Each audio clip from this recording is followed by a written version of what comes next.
వాళ్ళెవరు మిమ్మల్ని కాంటాక్ట్ చేసి ఏంటిది అని చెప్పి అడగట్లేదా? ఏమడుగుతారు? దొంగలు దొరికిపోయిన తర్వాత నోరు ఇప్పుడు అంటే మీరు ఏదైనా విట్నెస్ లాగా చూపిస్తారా? మరి అక్కడ ప్రూఫ్స్ ఉంటాయా?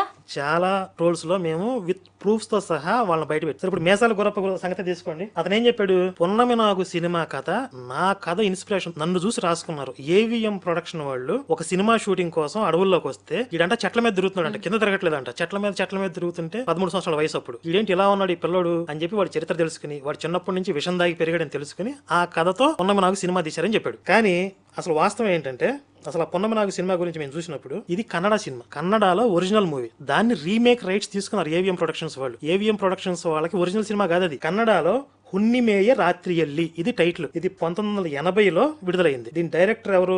రాజశేఖర్. తన డెబ్యూ మూవీ, ఫస్ట్ సినిమాగా అతను డైరెక్షన్ చేశాడు. ఆర్ఎం సుబ్రహ్మణ్యం, రాధానారాయణన్, జలజా షణ్ముఖం అనేవాళ్ళు ప్రొడ్యూసర్స్. శ్రీ దేవి ప్రియా క్రియేషన్స్ అనేది బ్యానర్. కన్నడలో వచ్చిన మూవీకి తెలుగులో రైట్స్ కొనుక్కొని ఏవిఎం ప్రొడక్షన్స్ వాళ్ళు పున్నమి నాగుతో తీశారు. దీన్ని తమిళంలోకి రీమేక్ చేశారు, హిందీలో కూడా రీమేక్ చేశారు. కానీ వీడేం చెప్తున్నాడు? పున్నమి నాగు కథ ఏవిఎం ప్రొడక్షన్స్ వాళ్ళు నన్ను చూసి రాసుకున్నారని చెప్తున్నాడు. నమ్మే వాళ్ళు ఉంటే, వినేవాళ్ళు ఉంటే ఎంత దుర్మార్గం ఇది! ఎవరు ఎన్నైనా చెప్తారండి. అంటే ఒక 40-50 సంవత్సరాల క్రితం అప్పుడు తీసినటువంటి ఆ సినిమా ప్రొడ్యూసర్స్ గానీ, డైరెక్టర్స్ గానీ ఇప్పుడు ఎవరు బ్రతికొండర్లే, ఏదో 40-50 సంవత్సరాల క్రితం జరిగిన సంఘటన ఎవడు ఎంక్వైరీ చేస్తాడులే అని చెప్పేస్తే ఇది ఒక విచిత్రం లాగా చూస్తున్నారు ఇప్పుడు. అవునా, మేసాల గురప్ప నిజంగా పున్నమి నాగు సినిమా ఏంటి చూసినా చాలా మంది క్రిస్టియన్స్ నమ్ముతున్నారు ఇప్పుడు. ఇది మేము విత్ ప్రూఫ్స్ తో బయట పెట్టామా? తర్వాత భోగి శాంతారావు అని చెప్పి ఒక అతను, ఇతను నేను కోమట్ల వర్గానికి చెందినవాడిని, నేను యేసుని నమ్ముకున్నాను. వీడు ఒక బిల్డర్ అనమాట. ఒక టైంలో వీడికి బాగా నష్టాలు వచ్చేస్తే ఆ టైంలో ఒక ఆపద నుండి యేసు వీడిని కాపాడి నాకు వెలుగు స్వరం కనపడిందని చెప్తా ఉంటారు వీళ్ళు. అలా నా పని మనిషి నాకు యేసుని పరిచయం చేసింది. ఒక బిల్డింగ్ కూలిపోయింది, వీడు కట్టింది. కూలిపోతే ఆ శిథిలాల కింద ఒక ఫ్యామిలీ చిక్కుకుపోయారు, కూలీ కుటుంబం. అందులో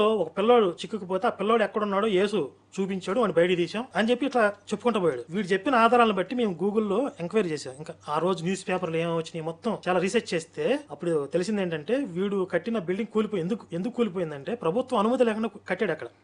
అక్కడ అంటే ఇసుక నేలలు ఉన్నాయి, అక్కడ కట్టకూడదని చెప్పి గవర్నమెంట్ అనుమతులు లేకపోయినా వీడు అనధికారికంగా కట్టేసి ఇల్లీగల్గా ఆ బిల్డింగ్ కూలిపోతే అందులో ఒక ఫ్యామిలీ చిక్కుకుపోతే ఒక పిల్లోడు చచ్చిపోయాడు.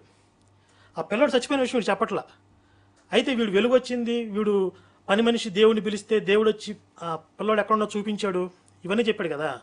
కానీ ఆ రోజు ఏం జరిగిందంటే, రాత్రి 3 గంటల నుంచి తెల్లవారుజాము 9 దాకా జేసీబీలు, ప్రొక్లైన్లతో గవర్నమెంట్ వాళ్ళు 10-12 గంటలు శ్రమిస్తే ఆ శిథిలాలన్నీ పక్కకు తీసి అప్పుడు ఆ ఫ్యామిలీని రక్షించారు. ఇది జరిగింది. వీడేం చెప్తున్నాడు? నేను వెళ్ళి ఒక పొలుగు ఇలా వేసాను, ఆ పిల్లడు బయటకు వచ్చాడని చెప్తున్నాడు.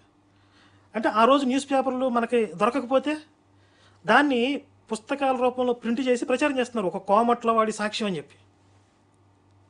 ఇలా మేము ఆధారాలతో సహా వెలికి తీసిన ఎన్నో ఉన్నాయి.